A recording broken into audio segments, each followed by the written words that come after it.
Praise the Lord. Hallelujah. എല്ലാ സഹോദരങ്ങൾക്കും ക്രിസ്മസിൻ്റെ മംഗളങ്ങൾ മുൻകൂട്ടി ആശംസിക്കുന്നു. നമുക്ക് പ്രാർത്ഥിക്കാം. കർത്താവായ ദൈവമേ, ഈ നോമ്പുകാല ചിന്തകളിലൂടെ ഞങ്ങൾ കടന്നു പോകുമ്പോൾ, അനുഷ്ഠാനങ്ങളിലൂടെ ഞങ്ങൾ കടന്നു പോകുമ്പോൾ ഞങ്ങളുടെ ജീവിതങ്ങളെ അവിടുന്ന് നവീകരിക്കണമേ. 2020 ക്രിസ്മസ് ഞങ്ങളുടെ ജീവിതത്തിൽ വലിയൊരു അനുഗ്രഹത്തിൻ്റെയും സന്തോഷത്തിൻ്റെയും സമാധാനത്തിൻ്റെയും ക്രിസ്മസായി തീരാൻ അവിടുന്ന് ഇടവരുത്തണമേ. അതിനൊരുക്കമായിട്ടുള്ള ഞങ്ങളുടെ നോമ്പാചരണങ്ങളെല്ലാം തന്നെ ദൈവഹിതപ്രകാരമുള്ള ദൈവത്തിന് സ്വീകാര്യമായ ബലിയായി തീരാൻ അവിടുന്ന് അനുഗ്രഹം ചൊരിയണമേ. പിതാവായ ദൈവമേ, ഈ ശുശ്രൂഷയിൽ പങ്കെടുക്കുന്ന എല്ലാവരും പരിശുദ്ധാത്മാവിനാൽ നിറയുന്നതിനും ദൈവത്തിൻ്റെ കരുണയും കൃപയും എല്ലാവരുടെയും കുടുംബത്തിലും ജീവിതത്തിലും നിറയുന്നതിനും അവിടുന്ന് ഇടവരുത്തണമേ. പരിശുദ്ധ ദൈവമാതാവേ, അമ്മയുടെ പ്രത്യേക മാധ്യസഹായം വഴി ഞങ്ങളുടെ കുടുംബങ്ങളും ജീവിതങ്ങളും യേശുക്രിസ്തുവിൻ്റെ വചനത്തിന് അനുയോജ്യമായി തീരാൻ സഹായം അരുളണമേ എന്ന് പ്രാർത്ഥിക്കുന്നു. വിശുദ്ധരെ, മാലാഖമാരെ ഞങ്ങൾക്ക് വേണ്ടി പ്രാർത്ഥിക്കണമേ. നന്മ നിറഞ്ഞ മറിയമ്മേ സ്വസ്തി, കർത്താവ് അങ്ങയുടെ കൂടെ സ്ത്രീകളിൽ അങ്ങ് അനുഗ്രഹിക്കപ്പെട്ടവളാകുന്നു. അങ്ങയുടെ ഉദരത്തിൻ ഫലമായി ഈശോ അനുഗ്രഹിക്കപ്പെട്ടവനാകുന്നു. പരിശുദ്ധ മറിയമ്മേ, തമ്പുരാൻ്റെ അമ്മേ, പാപികളായ ഞങ്ങൾക്ക് വേണ്ടി ഇപ്പോഴും ഞങ്ങളുടെ മരണസമയത്തും തമ്പുരാനോട് അപേക്ഷിച്ചു കൊള്ളണമേ. ആമേൻ. ഈശോ മിശിഹായ്ക്ക് സ്തുതിയായിരിക്കട്ടെ. Praise the Lord. ഹല്ലേലൂയ. പ്രിയപ്പെട്ട സഹോദരങ്ങളെ, ക്രിസ്മസിൻ്റെ ഒരുക്കമായി ഉള്ള നോമ്പ് ആചരണത്തിലൂടെ ഞാൻ നിങ്ങൾ കടന്നുപോയിക്കൊണ്ടിരിക്കുകയാണ്. ഈ സമയത്ത് ദൈവത്തിൻ്റെ പരിശുദ്ധാത്മാവ് നമുക്ക് നൽകുന്ന ഒരു ബോധ്യം ഇങ്ങനെയാണ്: ഈ നോമ്പാചരണം ഏതു വിധത്തിലുള്ളതായി നമുക്ക് നടത്താം, പല വിധത്തിൽ നമുക്ക് നടത്താം. ഏതാനും ചില ചിന്തകൾ അനേകരിലൂടെ ദൈവം നിങ്ങൾക്ക് തന്നിട്ടുണ്ട്. ഇന്ന് നമ്മൾ പ്രത്യേകമായിട്ട് ചിന്തിക്കുന്നത് നമ്മളെ പങ്കുവയ്ക്കുന്ന മനോഭാവത്തെ നമ്മുടെ കുടുംബങ്ങളിൽ വളർത്തിക്കൊണ്ടായിരിക്കട്ടെ ഈ 2020 നമ്മുടെ ക്രിസ്മസിൻ്റെ ഒരുക്കങ്ങൾ, അതിനുവേണ്ടി ഒരുക്ക കാലഘട്ടം നടത്തേണ്ടത് എന്ന് ദൈവത്തിൻ്റെ ആത്മാവ് നമ്മളെ അറിയിക്കുകയാണ്. പ്രിയപ്പെട്ട സഹോദരങ്ങളെ, നമുക്കെല്ലാവർക്കും പങ്കുവയ്ക്കുന്ന മനോഭാവമുണ്ട്. പ്രത്യേകിച്ച് ക്രൈസ്തവരായ നമ്മൾ ധാരാളം പങ്കുവയ്ക്കുന്ന മനോഭാവത്തിൽ ജീവിക്കുന്നവരാണ്. നമ്മുടെ സഭയുടെ രൂപീകരണം തന്നെ അങ്ങനെയാണ്. അവർക്കുള്ളതെല്ലാം വിറ്റ് അവരെല്ലാം പൊതുസ്വത്തായി കരുതി അങ്ങനെ എല്ലാവർക്കും അത് ആവശ്യാനുസരണം വിതരണം ചെയ്യപ്പെട്ടു. അങ്ങനെ ഒരു പങ്കുവയ്ക്കുന്ന മനോഭാവത്തിലാണ് ക്രിസ്തീയ സഭ രൂപമെടുക്കുന്നത് തന്നെ ആ ഒരു വിധത്തിലാണ്. അത് പിന്നെ വർദ്ധിച്ച് ധാരാളമായിട്ട് ഇന്ന് ലോകത്തിന് പങ്കുവെച്ച് നൽകുന്ന വ്യക്തിത്വങ്ങളാണ് ഓരോ വിശ്വാസികളും എന്ന് പറയുന്നത്. അക്കാര്യത്തിൽ തർക്കമില്ല. എങ്കിലും നമ്മുടെ ജീവിതത്തിൽ അത് കുറഞ്ഞു പോയിട്ടുണ്ടെങ്കിൽ ഈ ഒരു നോമ്പ് കാലഘട്ടത്തിൽ അതിനെക്കുറിച്ചൊന്ന് ചിന്തിക്കാനും അത് കൂടുതൽ ഭംഗിയായി ഇപ്പം ചെയ്യുന്നതിനേക്കാൾ കുറച്ചുകൂടെ ഫലവത്തായ രീതിയിൽ കുറച്ചുകൂടെ ഗ്രേസ്ഫുള്ളായിട്ട് അത് നിറവേറ്റാൻ ദൈവത്തിൻ്റെ പരിശുദ്ധാത്മാവ് നമ്മളെ ഉത്ബോധിപ്പിക്കുകയാണ് ചെയ്യുന്നത്.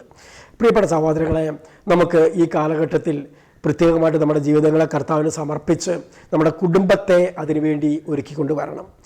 ഇന്ന് നമ്മുടെ കുടുംബവുമായി ബന്ധപ്പെട്ട് നമ്മളിത് ചിന്തിക്കുമ്പോൾ, കുടുംബത്തിൽ ഈ നമ്മളെ പങ്കുവയ്ക്കുക എന്ന് പറയുമ്പോൾ പെട്ടെന്ന് തന്നെ നമ്മൾ ചിന്തിക്കുന്നത് നമ്മുടെ സമ്പത്ത് പങ്കുവയ്ക്കുക. അതാണ് പലരുടെയും പങ്കുവയ്ക്കുന്നതിനെക്കുറിച്ച് ചിന്തിക്കുമ്പോഴുള്ള ഒരു മനോഭാവം. പക്ഷേ ഇവിടെ ദൈവത്തിൻ്റെ പരിശുദ്ധാത്മാവ് പങ്കുവയ്ക്കാൻ പറയുന്ന ഒരു സംഭവം ഈ സമ്പത്ത് മാത്രമല്ല, അത് നിശ്ചയമായിട്ട് പങ്കുവയ്ക്കണം. അത് മാത്രമല്ല നമ്മുടെ ഹൃദയത്തിൽ നിന്ന്, നമ്മളിൽ നിന്ന് ദൈവം പ്രതീക്ഷിക്കുന്നത്. പ്രിയപ്പെട്ട സഹോദരങ്ങളെ, നമ്മുടെ കുടുംബത്തിൽ നമുക്ക് പങ്കുവയ്ക്കാവുന്ന ഒരുപാട് മേഖലകളുണ്ട്. കുടുംബത്തിൽ മാത്രമല്ല, സമൂഹത്തിലും സഭയിലും എല്ലാ ബന്ധുവും മിത്രാദികളുടെയൊക്കെ ഈ ഒരു പങ്കുവയ്ക്കുന്ന മനോഭാവത്തെ നമ്മൾ വളർത്തിയെടുക്കണം. അത് ആരംഭിക്കുന്നത് കുടുംബത്തിൽ നിന്നാണ്. അതിൻ്റെ തുടക്കം കുടുംബത്തിലാണ്. എല്ലാത്തിൻ്റെയും തുടക്കം കുടുംബമാണല്ലോ. നമ്മുടെ കുടുംബത്തിൽ നമുക്കിപ്പം എന്താണ്, നമ്മുടെ സമയം നമ്മുടെ ഭാര്യയുമായി നമുക്ക് പങ്കുവയ്ക്കാൻ പറ്റും. നമ്മുടെ സമയം നമ്മുടെ മക്കളുമായി നമുക്ക് പങ്കുവയ്ക്കാൻ പറ്റും. തിരിച്ച് ഭർത്താവുമായി, മക്കളും എല്ലാം പരസ്പരം അങ്ങോട്ടും ഇങ്ങോട്ടും നമ്മുടെ സമയം നമുക്ക് പങ്കുവെച്ച് നൽകാൻ പറ്റും. അതുപോലെ നമ്മുടെ കഴിവുകളെ, നമ്മുടെ മനോഭാവങ്ങളെ, നമ്മുടെ സമയത്തെ, ഇങ്ങനെ ഒരുപാട് മേഖലകളിൽ നമുക്ക് മറ്റുള്ളവരുമായി പങ്കുവയ്ക്കാൻ പറ്റുന്ന വിധത്തിൽ ഒരുപാട് നന്മകളാൽ നമ്മളെ നിറച്ചുകൊണ്ടാണ് ദൈവം ഈ ഭൂമിയിലേക്ക് നമ്മളെ അയച്ചിരിക്കുന്നത്. Praise the Lord. ഹല്ലേലൂയ. അത് ഓരോരുത്തരും തിരിച്ചറിയണം. വെറും കുറച്ച് പണം മാത്രം പങ്കുവയ്ക്കുന്ന ഒരു സംഗതിയല്ല. പ്രിയപ്പെട്ടവരെ, നമുക്ക് കഴിവുണ്ട് വേറൊരാളെ കേട്ടുകൊണ്ടിരിക്കാൻ, നമ്മുടെ സമയം പങ്കുവെച്ച് ആ വ്യക്തിയെ കേൾക്കുന്നതിലൂടെ നമ്മൾ നമ്മുടെ ദൈവത്തിൻ്റെ ആ ഒരു സ്നേഹമാണ് നമ്മൾ പങ്കുവെച്ച് നൽകുന്നത്. ഇവിടെ ക്രിസ്മസ് തന്നെ ഒരു പങ്കുവെക്കൽ, ഒരു ദാനം ചെയ്യലിൻ്റെ മനോഭാവമാണ്, അല്ലെങ്കിൽ അതിലേക്കാണ് വിരൽ ചൂണ്ടുന്നത്.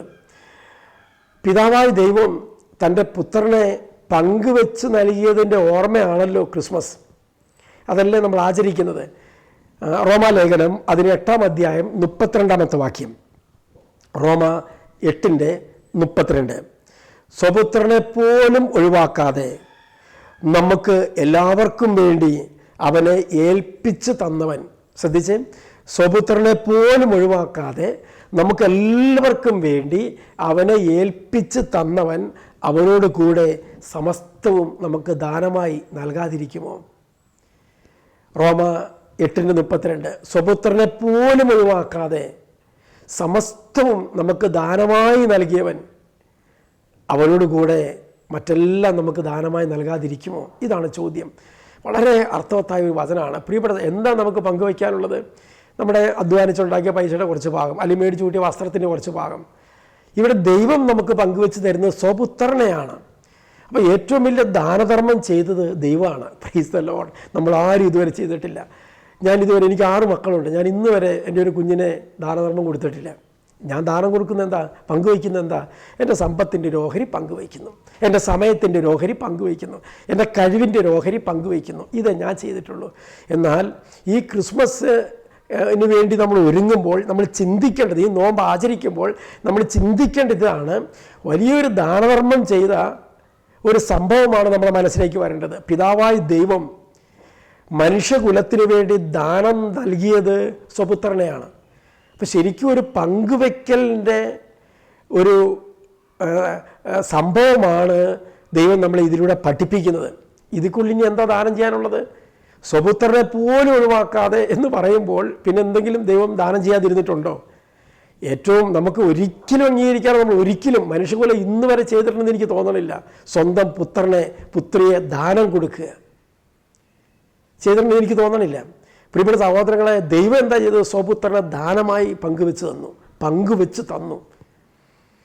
അപ്പം ഈ ക്രിസ്മസ് എന്ന് പറയുന്നത്, അതിനുവേണ്ടി നമ്മൾ ഒരുങ്ങുന്നത്, ഈ നോമ്പ് ആചരിക്കുമ്പോൾ അതിൻ്റെ അന്തസത്തയും കൂടെ നമ്മൾ മനസ്സിലാക്കണം. Hallelujah, praise the Lord. പ്രിയപ്പെട്ട സഹോദരങ്ങളെ, അപ്പോൾ ഏറ്റവും വലിയ ഒരു ദാനം ചെയ്യലിൻ്റെ, ഏറ്റവും വലിയ ഒരു പങ്കുവെക്കലിൻ്റെ ഓർമ്മയാണ് ഈ ക്രിസ്മസിലൂടെ നമ്മുടെ ജീവിതത്തിൽ ദൈവം കൊണ്ടുവരുന്നത്. അപ്പോൾ അതിനുവേണ്ടി നോമ്പെടുക്കുമ്പോൾ ദൈവം ആ ഒരു ബോധ്യം തന്നെയാണ് നമ്മളിലും സൃഷ്ടിക്കുന്നത്. എൻ്റെ മോനെ, എൻ്റെ മോളെ, നിൻ്റെ കുടുംബത്തിൽ നീ നിൻ്റെ സഹോദരന് വേണ്ടി സമയം പങ്കുവയ്ക്കാറുണ്ടോ? നിൻ്റെ ആരോഗ്യം പങ്കുവയ്ക്കാറുണ്ടോ? നിൻ്റെ കഴിവ് പങ്കുവയ്ക്കാറുണ്ടോ? നിനക്ക് വ്യത്യസ്ത രീതിയിലുള്ള കഴിവുകൾ ദൈവം നൽകിയിട്ടില്ലേ? അതിൽ ഏതൊക്കെ കഴിവുകളാണ് നിൻ്റെ സഹോദരന് വേണ്ടി നീ പങ്കുവെച്ച് നൽകുന്നത്? ഇതാണ് ദൈവം ചോദിക്കുന്നത്. ഭാര്യയെ, നിനക്ക് നിൻ്റെ ഭർത്താവുമായിട്ട് ഒരുപാട് കാര്യങ്ങൾ പങ്കുവയ്ക്കാനില്ലേ? ഭർത്താവിന് നിൻ്റെ ഭാര്യയുമായിട്ട് ഒരുപാട് കാര്യങ്ങൾ, മാതാപിതാക്കളുമായിട്ട്, മക്കളുമായിട്ടൊക്കെ ഒരുപാട് സംഗതികൾ പങ്കുവയ്ക്കാൻ വിളിക്കപ്പെട്ടവരാണ് ഞാനും നിങ്ങളും. അപ്പോൾ പ്രിയപ്പെട്ട സഹോദരങ്ങളെ, നമ്മൾ നോമ്പെടുക്കുമ്പോൾ, ക്രിസ്മസിന് വേണ്ടി ഒരുങ്ങുമ്പോൾ, പരിത്യാഗ ജീവിതം നയിക്കുമ്പോൾ നമ്മൾ ഇതും കൂടെ അതിൻ്റെ കൂടെ ആഡ് ചെയ്യണം, നമ്മൾ ചേർക്കണം. നമ്മുടെ ജീവിതത്തിൻ്റെ ഒരു പ്രധാനപ്പെട്ട കാര്യങ്ങളൊക്കെ പങ്കുവെച്ച് നൽകുക. ദൈവം അതല്ലേ പ്രിയപ്പെട്ടവരെ ചെയ്തത്? ഒന്നും ഒഴിവാക്കി നിർത്തിയില്ലല്ലോ ദൈവം. എൻ്റേതെന്ന് പറഞ്ഞ് ഒന്നും ഒഴിവാക്കി നിർത്തിയിട്ടില്ല. ഇപ്പം എല്ലാം സ്വാർത്ഥതയുടെ ഒരു അങ്ങേറ്റത്തിൻ്റെ കാലഘട്ടമാണ്. പ്രത്യേകിച്ച് COVID-19 എന്ന് പറയുന്ന ഈ മഹാമാരിയുടെ കാലഘട്ടത്തിലൂടെ നമ്മൾ ജീവിച്ചു പോകുമ്പോൾ, എൻ്റെ പൊന്നു സഹോദരങ്ങളെ, ഒരുപാട് കുടുംബങ്ങളിലും ജീവിതങ്ങളിലും ഒരുപാട് പ്രത്യേകിച്ച് മാനസികമായിട്ടാണ് മനുഷ്യൻ തകർന്നത്. ഇവിടെ നിങ്ങൾ എടുക്കേണ്ട ഒരു പ്രത്യേക പരിത്യാഗം എന്ന് പറയുന്നത്, അയൽപക്കങ്ങളിൽ, സുഹൃത്ത് ബന്ധങ്ങളിൽ, ബന്ധുമിത്രാദികളിടയ്ക്ക്, കുടുംബത്തിൽ തന്നെ നമ്മുടെ സമയം പങ്കുവെച്ച് കിട്ടിയിരുന്നെങ്കിൽ, നമ്മുടെ ആ കഴിവുകൾ പങ്കുവെച്ച് കിട്ടിയിരുന്നെങ്കിൽ എത്രയോ മനുഷ്യൻ്റെ മനസ്സിൽ സമാധാനമുണ്ടായേനെ, അവർക്ക് ആശ്വാസം ലഭിച്ചേനെ, അവരുടെ ജീവിതത്തിൽ ദൈവത്തിൻ്റെ വലിയ കൃപ വന്ന് നിറഞ്ഞേനെ. ഇത് നമ്മൾ ചിന്തിക്കണം. അപ്പോൾ നമ്മൾ ഏറ്റവും കൂടുതൽ പങ്കുവയ്ക്കുന്ന മനോഭാവത്തിൽ ജീവിക്കേണ്ടത് നമ്മുടെ കഴിവുകളെയാണ്. എത്രയോ പേർക്ക് ആശ്വസിപ്പിക്കാനുള്ള കഴിവുണ്ട്, എത്രയോ പേർക്ക് സമാധാനിപ്പിക്കാനുള്ള കഴിവുണ്ട്. ഒരു രോഗിയുടെ അടുത്ത് പോയി ഇരുന്നു, അല്പനേരം വർത്താനം പറഞ്ഞു, ഒന്ന് പ്രാർത്ഥിച്ചു, ഒന്ന് ആശ്വസിപ്പിച്ചു. നിൻ്റെ സമയം നീ അവിടെ പങ്കുവെച്ച് നൽകുകയാണ് ചെയ്യുന്നത്. നിനക്ക് വാചാലമായി സംസാരിക്കാൻ അറിയാവുന്ന ആ കഴിവിനെ ആ രോഗിയുടെ അടുത്ത് പോയി അദ്ദേഹവുമായി ആ വ്യക്തിയുമായിട്ട് സംസാരിക്കുമ്പോൾ നീ ആ കുടുംബത്തിൽ നിൻ്റെ ആ പങ്കുവയ്ക്കുന്ന മനോഭാവത്തെ വളർത്തുകയാണ് ചെയ്യുന്നത്. പ്രിയപ്പെട്ട സഹോദരങ്ങളെ, മിണ്ടാതെ മൂകമായ ഭാഷയിൽ ജീവിക്കുന്ന കുടുംബങ്ങൾ തമ്മിൽ, കുടുംബം, ഭാര്യ, ഭർത്തൃ, മക്കളൊക്കെ ഒന്ന് ചിന്തിക്കണം. ഒരു കമ്പ്യൂട്ടറിൻ്റെ മുമ്പിൽ, ഒരു മൊബൈലിൻ്റെ മുമ്പിൽ നിൻ്റെ സമയം നീ ഏറിയ പങ്കും ചെലവഴിച്ച് കളയുകയാണോ? ആണോ? സഹോദരങ്ങളുമായിട്ടുള്ള ആ ഒരു സ്നേഹത്തിൽ വളരാൻ നീ നിൻ്റെ ഈ പങ്കുവയ്ക്കുന്ന മനോഭാവത്തെ എത്രമാത്രം വളർത്തിയെടുക്കുന്നുണ്ടെന്ന് ചിന്തിക്കണം. ഹെബ്രായർ 13:16 കർത്താവിൻ്റെ വചനം നമ്മളെ പഠിപ്പിക്കുകയാണ്, നന്മ ചെയ്യുന്നതിലും നിങ്ങൾക്കുള്ളവ പങ്കുവെക്കുന്നതിലും നിങ്ങൾ ഉപേക്ഷ വരുത്തരുത്. അത്തരം ബലികൾ ദൈവത്തിന് പ്രീതികരമാണ്. Praise the Lord. എൻ്റെ സഹോദരങ്ങളെ, നന്നായിട്ട് നോമ്പ് നോറ്റും, ഭയങ്കരമായിട്ട് കഠിനമായ ഉപവാസവും നോമ്പൊക്കെ എടുത്തു. അങ്ങനെ സമാഹരിച്ച പൈസ ക്രിസ്മസിൻ്റെ അന്ന് അടിച്ചു പൊളിച്ച് തീർത്താൽ അതെന്ത് മനോഭാവമായി തീരും? അതുകൊണ്ട് എന്താ പ്രയോജനമുള്ളത്? ഒരിക്കൽ ഞാൻ സൺഡേ സ്കൂളിൽ പഠിപ്പിച്ചൊരു പയ്യൻ, പേര് ഞാൻ പ്രതിപാദിക്കുന്നില്ല, ആ പയ്യൻ എന്നോട് പറഞ്ഞൊരു കാര്യം ഞാൻ ഓർക്കുകയാണ്. അദ്ദേഹം ബാംഗ്ലൂർ പഠിക്കാൻ പോയി, ഡിഗ്രി ഒക്കെ കഴിഞ്ഞിട്ട് ബാംഗ്ലൂർ പഠിക്കാൻ പോയി. ആ പഠിത്തത്തിനിടയ്ക്ക് വളരെ പാവപ്പെട്ട കുടുംബത്തിൽ, അന്ന് അത്ര സാമ്പത്തികത ഇല്ലാത്തൊരു അവസ്ഥയിലുള്ള കുടുംബമാണ്. ആ പയ്യൻ എല്ലാ വെള്ളിയാഴ്ച ഉപവാസം എടുക്കും. ഉപവാസം എടുത്തിട്ട് ആ പൈസ സൂക്ഷിച്ചിട്ട് അത് പാവപ്പെട്ടവർക്ക് കൊടുക്കും. ചില ദിവസങ്ങളിൽ ബസ് കയറാതെ യാത്ര ചെയ്യും, നടന്ന് യാത്ര ചെയ്തിട്ട് ആ പണം സ്വരൂപിച്ചിട്ട് അത് പാവപ്പെട്ടവർക്ക് കൊടുക്കും. അപ്പോൾ ആ പഠിക്കുന്ന കാലഘട്ടത്തിൽ ബാംഗ്ലൂരാണ് പഠിക്കണം എന്ന് ഓർക്കണം. അവിടെ മറ്റു പിള്ളേരൊക്കെ അടിച്ചു പൊളിച്ച് ഇല്ലാത്ത പണം എങ്ങനെയും മോഷ്ടിച്ചുണ്ടാക്കി അല്ലെങ്കിൽ കള്ളത്തരം പറഞ്ഞ് വീട്ടിൽ നിന്ന് സമ്പാദിച്ച് അവരടിച്ചു പൊളിക്കുന്ന സമയത്താണ് ഈ ചെറുപ്പക്കാരൻ. അപ്പോൾ എത്രയോ വർഷങ്ങൾക്ക് മുമ്പാണ്. ആ ചെറുപ്പക്കാരൻ്റെ മനസ്സ് കണ്ടോ, മനോഭാവം കണ്ടോ? പ്രിയപ്പെട്ട സഹോദരങ്ങളെ, നമുക്ക് മാംസം ഉപേക്ഷിക്കാൻ എളുപ്പമായിരിക്കാം, പക്ഷേ ഈ ഒരു മനോഭാവം സ്വീകരിക്കാൻ എത്ര എളുപ്പമാണോ? ഇത് നമ്മുടെ നോമ്പിൽ ചേർക്കാൻ നമുക്ക് എളുപ്പമാണോ? ഇവിടെയാണ് ദൈവത്തിൻ്റെ ആത്മാവിൻ്റെ ശക്തമായൊരു പ്രേരണ ദൈവം നമ്മുടെ ജീവിതത്തിലേക്ക് കൊണ്ടുവരുന്നത്. നീ ചെയ്യേണ്ടത് ഇതാണ്. മറ്റുള്ളവ ഉപേക്ഷിക്കാതെ തന്നെ, മറ്റുള്ളവ അവഗണിക്കാതെ തന്നെ നീ ചെയ്യേണ്ടത് ഇതാണ്. നിൻ്റെ ജീവിതത്തിൻ്റെ ആ കഴിവുകളെ, നിൻ്റെ ജീവിതത്തിൻ്റെ ആ പഠനങ്ങളെ, നിനക്ക് അറിവുള്ള കാര്യങ്ങളെ, നിൻ്റെ ജീവിതത്തിലെ നന്മകളെ, നിൻ്റെ ജീവിതത്തിലെ സമ്പത്തിനെ, ആരോഗ്യത്തിനെ, നിൻ്റെ കുടുംബത്തിൻ്റെ സാഹചര്യങ്ങളൊക്കെ മറ്റുള്ളവരുമായി പങ്കുവയ്ക്കുന്നതിലൂടെ ക്രിസ്മസിൻ്റെ ഒരുക്കമായിട്ടുള്ള നോമ്പിൻ്റെ യഥാർത്ഥ അനുഷ്ഠാനത്തിലേക്ക് നമ്മൾ പ്രവേശിക്കുകയാണ് ചെയ്യുന്നത് എന്ന് മറക്കരുത്. ഹെബ്രായ ലേഖനം 13:16 നമ്മൾ വായിച്ചത് അതാണ്, നന്മ ചെയ്യുന്നതിലും നിങ്ങൾക്കുള്ളവ. അപ്പോൾ ഓരോരുത്തരും ഒന്ന് കണ്ടുപിടിക്കണം, എനിക്കെന്താ ഉള്ളത്, എനിക്കില്ല എന്ന് പറയരുത്. ആരെയും ദൈവം ഇല്ലായ്മയിൽ സൃഷ്ടിച്ചിട്ടില്ല. ഒരുപാട് പേർക്കെല്ലാം ഉണ്ട്, ഒത്തിരി ഉണ്ട്. ഒന്ന് സാമ്പത്തികമായിട്ട് പിന്നോക്കമായിരിക്കാം, സൗന്ദര്യമായിട്ട് പിന്നോക്കമായിരിക്കാം, എങ്കിലും നിനക്കുണ്ട്. പ്രിയപ്പെട്ട സഹോദരങ്ങളെ, അന്ധനായിട്ട് ജനിച്ചൊരു വ്യക്തിക്കും കേട്ട് മനസ്സിലാക്കാനുള്ള കഴിവ് ഭയങ്കരമാണ്. സംസാരശേഷി ഇല്ലാത്തൊരു വ്യക്തിക്ക് കണ്ട് മനസ്സിലാക്കാനുള്ള കഴിവ് ഭയങ്കരമാണ്. അതുകൊണ്ട് ഒരു കഴിവില്ല, എനിക്കൊന്നും എന്നെ കഴിവുകളില്ലാതെയാണ് സൃഷ്ടിച്ചെന്ന് ആർക്കും പറയാൻ പറ്റത്തില്ല. ഒന്നല്ലെങ്കിൽ മറ്റൊരു വിധത്തിൽ അത് ദൈവം തന്നിട്ടുണ്ട്. ആ തന്നതിനെ പങ്കുവെക്കുക.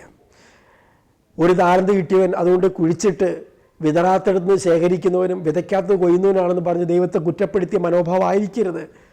മറ്റുള്ളവരുമായിട്ട് കമ്പയർ ചെയ്യുമ്പോൾ നമുക്ക് കുറവുണ്ടെങ്കിലും ദൈവം ഒരുപാട് ദാനം തന്നിട്ടുണ്ട്. സ്വപുത്രനെപ്പോലും ഒഴിവാക്കാതെ സമസ്തവും നമുക്ക് ദാനമായി തന്നവനാണ് ദൈവം. ഈ പങ്കുവെച്ച് തന്നവനാണ് ദൈവം.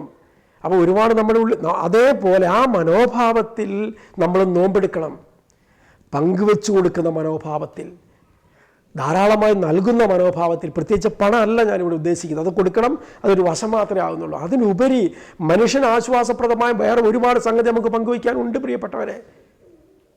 ഒരുപക്ഷെ ആത്മഹത്യയുടെ വക്കിലിരിക്കുന്ന ഒരു മനുഷ്യൻ, നമ്മൾ പോയി അരമണിക്കൂർ നമ്മുടെ സമയത്തിൻ്റെ അരമണിക്കൂർ ആ വ്യക്തിയോട് പങ്കുവെച്ചപ്പോൾ അദ്ദേഹത്തിൻ്റെ ചിന്തകൾക്ക് മാറ്റം വന്നു. അദ്ദേഹം ജീവിതത്തിലേക്ക് തിരിച്ചു വരികയാണ്. നിങ്ങൾ ചിന്തിച്ചു നോക്കി. അതേസമയം ഞാൻ എൻ്റെ കുടുംബത്തിൽ മാത്രം ഒതുങ്ങുമ്പോൾ, എൻ്റേതായ ചുറ്റുപാടിൽ ഒതുങ്ങുമ്പോൾ, ഒരുപക്ഷെ ഞാൻ പങ്കുവയ്ക്കേണ്ട പലതും മറ്റുള്ളവർക്ക് ലഭിക്കാതെ വരുമ്പോൾ അവരുടെ ജീവിതം അന്യം നിന്ന് പോവുകയാണ്. അവരുടെ ജീവിതത്തിൽ ആശ്വാസം ലഭിക്കുന്നില്ല. അവരുടെ ജീവിതത്തിൽ ദുരിതം വർദ്ധിക്കുകയാണ്. അപ്പോൾ പ്രിയപ്പെട്ട സഹോദരങ്ങളെ, നമുക്ക് ഈ നോമ്പിൻ്റെ കാലഘട്ടത്തിൽ ഒരു തിരിച്ച് ചിന്ത ഉണ്ടാകണം. ദൈവത്തിൻ്റെ വചനപ്രകാരമുള്ള ഒരു ചിന്തയിലേക്ക് നമ്മുടെ ജീവിതം കടന്നു പോകണം. കൊറിന്തോസുകാർക്ക് എഴുതിയ 1-ാം ലേഖനം 10-ാം അധ്യായം 24-ാമത്തെ വാക്യം, 1 കൊറിന്തോസ് 10:24. ഏതൊരുവനും സ്വന്തം നന്മ കാക്ഷിക്കാതെ അയൽക്കാരൻ്റെ നന്മ കാക്ഷിക്കട്ടെ. വചനം പഠിപ്പിക്കുകയാണ്, ഏതൊരുവനും സ്വന്തം നന്മ കാക്ഷിക്കാതെ അയൽക്കാരൻ്റെ നന്മ കാക്ഷിക്കട്ടെ. അയൽക്കാരൻ്റെ നന്മ കാക്ഷിക്കുക എന്ന് വെച്ചാൽ എന്താ അർത്ഥം? പങ്കുവയ്ക്കുന്ന ഒരു മനോഭാവം നമ്മുടെ കുടുംബത്തിലില്ലെങ്കിൽ ഈ മനോഭാവം പാലിക്കാൻ പറ്റുമോ? ഒരിക്കലുമില്ല. അത് ഭാര്യ നല്ല ഒരു സ്ത്രീ ആയിരിക്കാം, പക്ഷേ ഭർത്താവിന് ഒട്ടും മിണ്ടുന്നില്ലെങ്കിൽ, വേണ്ട വിധത്തിൽ അവളുടെ സമയത്തിൻ്റെ ഒരു പങ്ക് ഭർത്താവിനും മക്കൾക്കും വേണ്ടി ചെലവഴിക്കുന്നില്ലെങ്കിൽ ആ കുടുംബത്തിൻ്റെ അന്തരീക്ഷം തകരും, സമാധാന അന്തരീക്ഷം തകരും. അവിടെ പങ്കുവയ്ക്കുന്ന ദൈവത്തിൻ്റെ മനോഭാവം അവിടെ ഉണ്ടാവില്ല, അവിടെ സ്വസ്ഥത നിലനിൽക്കില്ല. ഇത് പ്രിയപ്പെട്ട സഹോദരങ്ങൾ, എങ്ങനെയാണ് ഒരു കുടുംബം, ഒരു മാതാപിതാക്കളും മക്കളൊക്കെ അടങ്ങുന്ന കുടുംബം ഇന്ന് വലിയ നല്ലൊരു അന്തരീക്ഷത്തിൽ വളർന്നു വരുന്നത്? അവരുടെ ജീവിതത്തിലെ ഒരു വലിയ ത്യാഗം ഏറ്റെടുക്കുന്നതുകൊണ്ടാണ്. തങ്ങൾക്ക് അവകാശപ്പെട്ടതിനെ സഹോദരങ്ങൾക്ക് വേണ്ടി നൽകുന്നു. തങ്ങൾക്ക് അവകാശപ്പെട്ടതിനെ കുടുംബജീവിതത്തിൻ്റെ സുഗമമായ സന്തോഷപ്രദമായ നടത്തിപ്പിന് വേണ്ടി പങ്കുവയ്ക്കുന്നു. പങ്കുവയ്ക്കലൊരു ത്യാഗമുണ്ട്. വലിയൊരു ത്യാഗത്തിൻ്റെ കഥയാണ് പങ്കുവയ്ക്കലൂടെ ദൈവം നമുക്ക് തരുന്നത്. സ്വപുത്രൻ കുരിശിൽ ദാനം ചെയ്തപ്പോൾ നിങ്ങളൊന്ന് ഓർത്തു നോക്കിയ സഹോദരങ്ങളെ, അവിടെ ഉണ്ടായ വേദന. അപ്പോൾ നമ്മുടെ സമയവും നമ്മുടെ ആരോഗ്യവും കഴിവും സമ്പത്തും നമ്മുടെ സ്വാധീനങ്ങളും നമ്മുടെ സ്ഥാനമാനങ്ങളും നമുക്കുള്ളവ മറ്റുള്ളവർക്ക് ഉപകാരപ്പെടുന്ന വിധത്തിൽ അതിനെ നമ്മൾ പങ്കുവെച്ച് നൽകുമ്പോൾ അതിനകത്തൊരു ത്യാഗമുണ്ട്. ഈ ക്രിസ്മസ് ഒരു ത്യാഗത്തിൻ്റെ കഥയല്ലേ നമ്മളോട് പറയുന്നത്? ഒരു ത്യാഗത്തിൻ്റെ അനുഭവമല്ലേ നമുക്ക് വെളിവാക്കി തരുന്നത്? പ്രിയപ്പെട്ട സഹോദരങ്ങളെ, അപ്പോൾ നമ്മളെടുക്കുന്ന ത്യാഗം വളരെ വിലയുള്ളതാണ്. തീർച്ചയായിട്ടും ഈ ക്രിസ്മസും വലിയ നോമ്പിലൊക്കെ നമ്മുടെ വിശ്വാസികൾ ഒരുപാട് ത്യാഗം എടുത്തിട്ടാണ്. പക്ഷെ ആ കൂട്ടത്തിൽ നമ്മുടെ ജീവിതത്തിൽ നമ്മൾ മനസ്സിലാക്കിയിരിക്കുക, ഒരു വൃദ്ധമന്ദിരത്തിലേക്ക് പോയി അവിടെ അല്പസമയം ചെലവഴിച്ചു, ഒരു അനാഥ മന്ദിരത്തിലേക്ക് പോയി അവിടെ അല്പസമയം ചെലവഴിച്ചു, അയൽവക്കത്തെ ഒരു തകർന്ന കുടുംബത്തിലേക്ക് പോയി, ദാരിദ്ര്യമുള്ളൊരു കുടുംബത്തിൽ പോയി കയ്യിൽ ഒരു 100 രൂപ കരുതി അവിടെ അല്പസമയം ചെലവഴിച്ച് ആ കയ്യിലെടുത്ത് കൊടുത്ത് അവിടെ വേണ്ടത്ര വചനം നൽകി ഇങ്ങ് തിരിച്ചു പോരുമ്പോൾ നമ്മളീ ചെയ്യുന്നത് പിതാവായ ദൈവം മനുഷ്യകുലത്തിന് വേണ്ടി കാണിച്ച അതേ പങ്കുവയ്ക്കുന്ന മനോഭാവമാണ്. ഈ നോമ്പ് നമുക്ക് അതിനുള്ള അവസരമാണ് നൽകുന്നത്. Praise the Lord. ഓരോ നോമ്പും മനുഷ്യകുലത്തിന് നൽകുന്ന അവസരം എന്ന് പറയുന്നത് ഈ വയ്ക്കാനുള്ള അവസരമാണ്. ഒരുപക്ഷെ അതുവരെ ഇങ്ങനെ ഒന്നും ചിന്തിക്കാതെ മുൻപോട്ട് പോയ ജീവിതത്തെ ഒന്ന് പിടിച്ചു നിർത്തിയിട്ട് ഒന്ന് ചിന്തിച്ച് മുന്നോട്ട് പോകാനുള്ള അവസരം കർത്താവ് നമുക്ക് തരികയാണ്. അതാണ് ഈ 25 നോമ്പ് കാലഘട്ടത്തിലൂടെ നമ്മൾ കടന്നു പോകുമ്പോൾ നമ്മുടെ ഹൃദയത്തിൽ രൂപപ്പെട്ട് വരേണ്ടത് എന്ന് നമ്മളോട് ഓർമ്മിപ്പിക്കുകയാണ്. തോബിത്തിൻ്റെ പുസ്തകം 4:16. തോബിത്തിൻ്റെ പുസ്തകം 4:16. വിശക്കുന്നവനുമായി നിന്റെ അപ്പം പങ്കിടുക, നഗ്നനുമായി നിന്റെ വസ്ത്രം പങ്കിടുക, ദാനം ചെയ്യുക, ദാനധർമ്മം ചെയ്യുന്നതിൽ മടി കാണിക്കരുത്. Praise the Lord. ഹല്ലേലൂയ. അതായത് തോബിത്ത് 4:16 കർത്താവിൻ്റെ വചനം പറയാണ്. തോബിത്ത് 4:16 കർത്താവിൻ്റെ വചനം പറയാണ്, വിശക്കുന്നവനുമായി നിന്റെ അപ്പം പങ്കിടുക. നമ്മുടെ കുടുംബത്തിൽ അത് ചെയ്യണം. ചിലപ്പോൾ ആത്മീയ വിശപ്പായിരിക്കാം. ആത്മീയ വിശപ്പെന്ന് വെച്ചാൽ എന്താ? ദൈവവചനം കിട്ടാത്ത വിശപ്പ്. അവരുമായി നീ വചനം പങ്കുവയ്ക്കുക. നഗ്നനുമായി നിന്റെ വസ്ത്രം പങ്കിടുക. പ്രിയപ്പെട്ടവരെ, ആത്മീയ നഗ്നത പാപത്തിലായിരിക്കും അവർ ജീവിക്കുന്നത്. അവരുമായി വിശുദ്ധിയുടെ കൃപയുടെ വസ്ത്രം നീ പങ്കിടുക. ദാനം ചെയ്യുക, അതിനകത്ത് കുറവ് വരുത്തരുത്. ദാനധർമ്മം ദൈവത്തിന് പ്രീതികരമായ, ദയ കാണിക്കുന്ന ദൈവത്തിന് പ്രീതികരമായ ഒരു ബലിയാണ്. പ്രിയപ്പെട്ട സഹോദരങ്ങളെ, നമ്മുടെ ജീവിതത്തിൽ നമുക്കുള്ളത് എന്താണോ അത് മിച്ചമുള്ളത് കൊണ്ട് മാത്രമല്ല, നമുക്കുള്ളതിൽ നിന്ന് കുറവുള്ളതിൽ നിന്ന് പോലും കൊടുക്കുന്ന ഒരു മനോഭാവം, പങ്കുവയ്ക്കുന്ന ഒരു മനോഭാവം. അപ്പോൾ നമ്മുടെ കുടുംബത്തിലേക്ക് നമുക്കൊന്ന് തിരിഞ്ഞ് ചിന്തിക്കാം. നമ്മുടെ കുടുംബത്തിൽ നമ്മുടെ സഹോദരങ്ങൾക്ക് വേണ്ടി, ഭർത്താവിനും ഭാര്യയ്ക്കും വേണ്ടി, മക്കൾക്ക് വേണ്ടി, മാതാപിതാക്കൾക്ക് വേണ്ടി ഇങ്ങനെ വയസ്സായ കാരണവന്മാർ വീട്ടിലുണ്ട്. അവരെ അരികിൽ പോയിരുന്ന് അല്പസമയം സ്പെൻഡ് ചെയ്യാൻ നമുക്ക് പറ്റണുണ്ടോ? നോമ്പ് അതിലേക്കാണ് നമ്മുടെ ചിന്തകളെ നയിക്കുന്നത്. സ്വപുത്രനെ പോലും ഒഴിവാക്കാതെ സമസ്തവും ദാനമായി തന്ന, പങ്കുവെച്ച് തന്ന ഒരു പിതാവിൻ്റെ സ്നേഹമാണ് ഈ നോമ്പിൽ നമ്മൾ ഓർക്കേണ്ടത്. എന്നിട്ട് എന്താ ചെയ്യേണ്ടത്? ഓർത്താൽ പോരാ.